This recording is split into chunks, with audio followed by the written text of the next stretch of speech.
So, can I take a few minutes of your time and tell you why Kota Ibushi versus Cedric Alexander is match of the year at this point, as of August 10th, 2016? This is match of the year because everything was done right. I only saw one minor flaw, and that was uh, uh, the head scissors takedown off the top rope. That was the only flaw, and that was just a little bit of timing issues right there. So, other than that, this match did everything right, from the pacing to the announcers. Morrow and Daniel did so good. Like, they took the time to explain the wrestlers, the wrestling moves, why that hurt, why this is a good move, why that is a bad move. They called it like commentators and not children like we have on Raw and SmackDown. Sorry, had to been a little bit there. But they actually call the match. You could have listened to this on like radio, like a basketball or baseball game or something like that. And the way they called the match, move for move, there were probably a couple of slip ups every now and then, but you could listen to this match, and the crowd was so into this, so into this. Just, it was amazing. Everything about this was amazing. Simply amazing. The crowd was just so into it, and it just made the match itself so much better. You can just look. You heard the women and kids screaming like when Kota kicked the shit out of Cedric.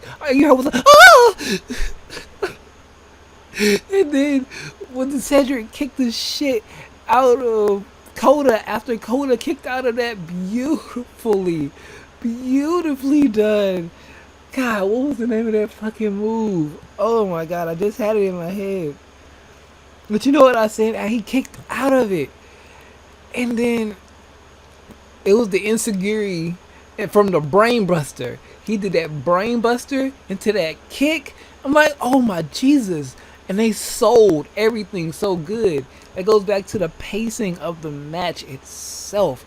Well, like, if you watch a lot of indie wrestling like I do, you what WWE doesn't do anymore is use the pinfalls and like the near falls as bookmarks and closing points of a sequence of events.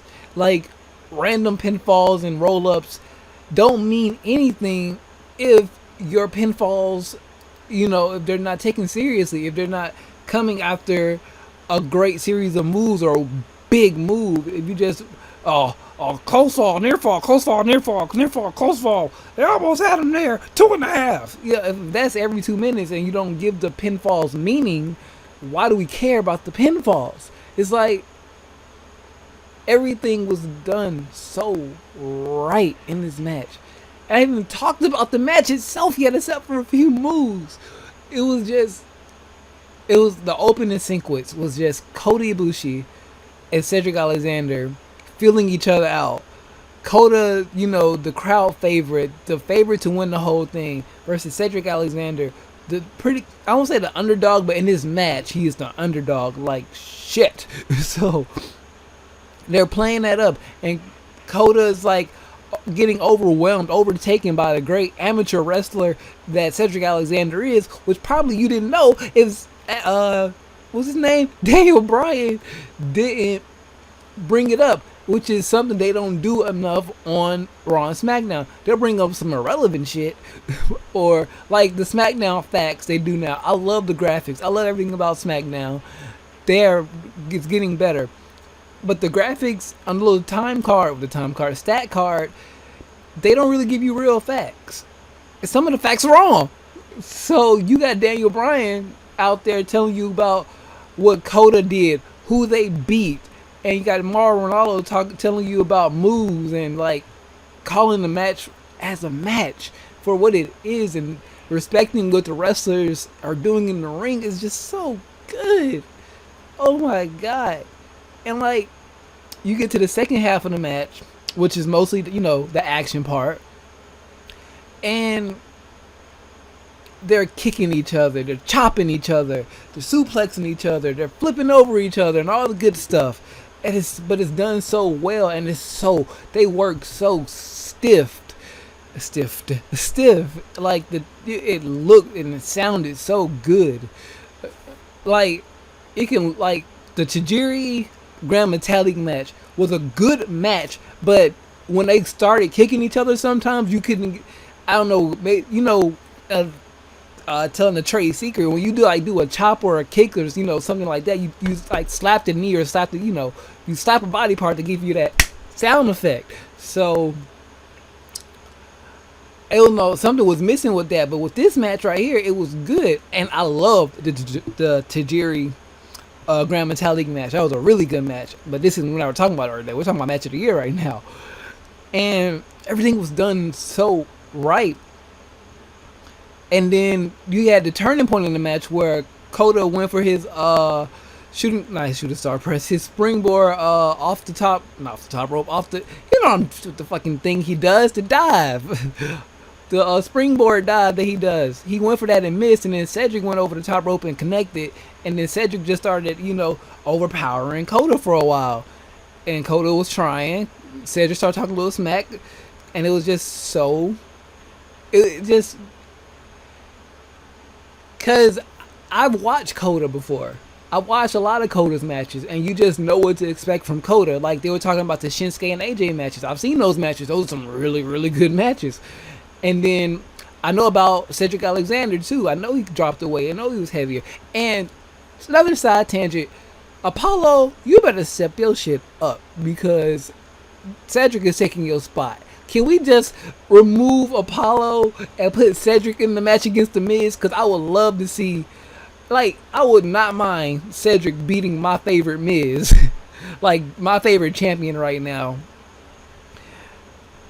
You know, I wouldn't mind seeing that, because Apollo doesn't do anything for me right now. I'm sorry, but tangent over. You get to, like, the next sequence in the match where you're thinking, like, oh my god, Cedric might win this. And then Kota just starts doing what Kota does and just kicking and chopping and all the kicks and the chops and the speed. And it's just so good, so fluid.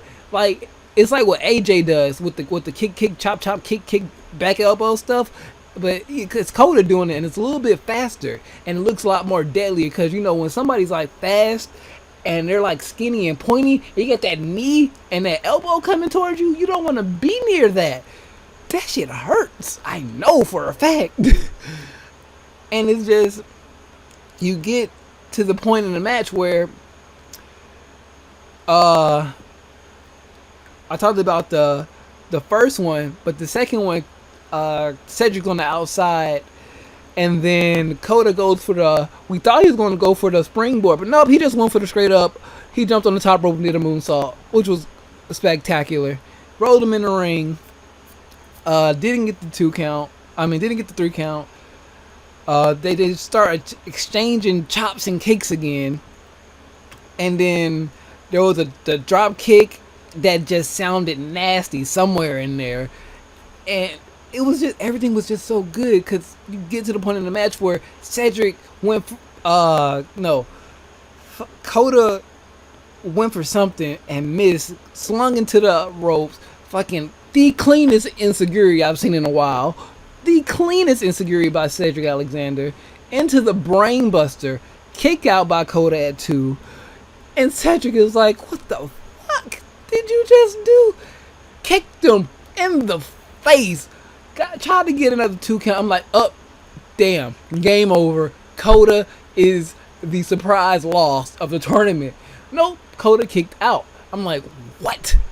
And then Cedric tried to go for the cut the grass, the coup de grace. He tried to go for the cut the grass. He missed, and then paid for it. He missed he goes for the super kick, missed, and then he gets another kick. Then he goes and kicks him in the face. And then there was a, oh my god, the cleanest, the cleanest power drive, not a power drive, but power bomb I've seen in a long time. The Golden Star power bomb. I'm just hyped.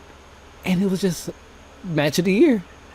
And then you got the end of the match where he did all the post celebrations. So Cedric's outside the ring, sad.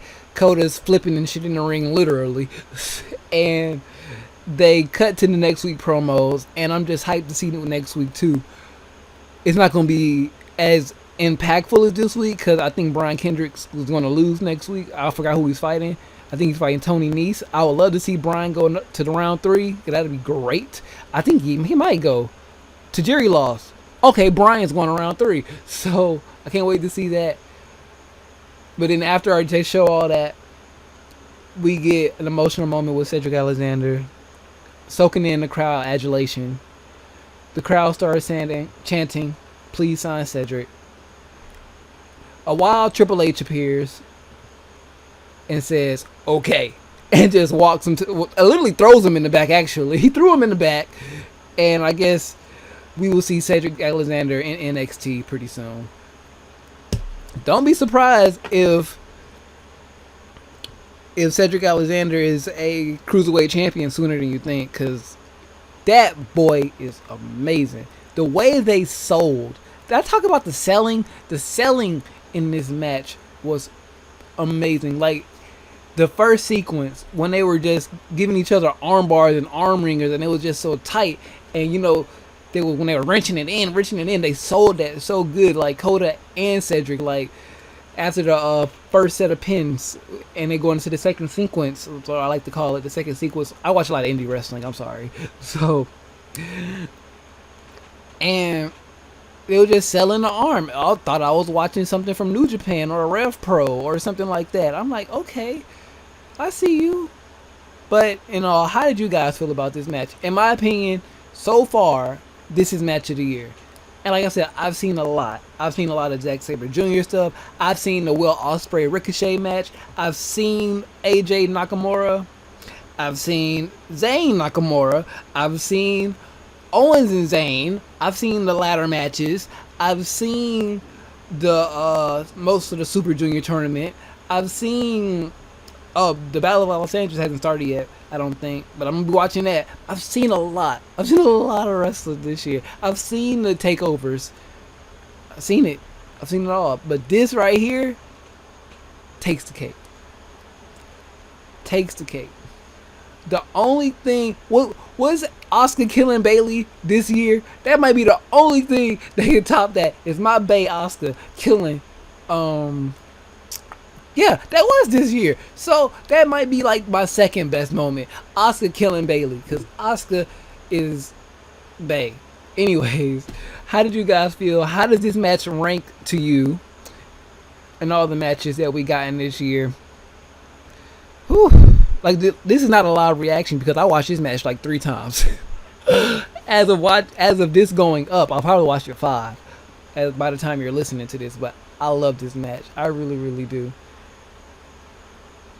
If you want to follow me on anything other than this platform that we're on now called YouTube, Facebook, Instagram, Twitter, and Twitch, all linked in the description down below. Go watch this match. Go watch the Tajiri Grand Metallic match as well, because it was really, really good. I can't wait. Because, like, this match gave me hope for the next, Zack Sabre Jr. match. Because the first one was a little like luster. But the next one is going to be great. I'm going to see who he's fighting. I can't wait to see Hoholunu. He impressed me. Tozawa. Tozawa's going to kill. Who's he fighting next week? Tozawa versus Gallagher. That's going to be a good match. But you know Tozawa is going to be like, I can outdo goddamn Kota. He's going to try to. So I feel sorry for Gallagher. I like Gallagher. I feel sorry for him. Let me stop talking. If you have not already, please subscribe, share the video with your friends, and liking always shows your support.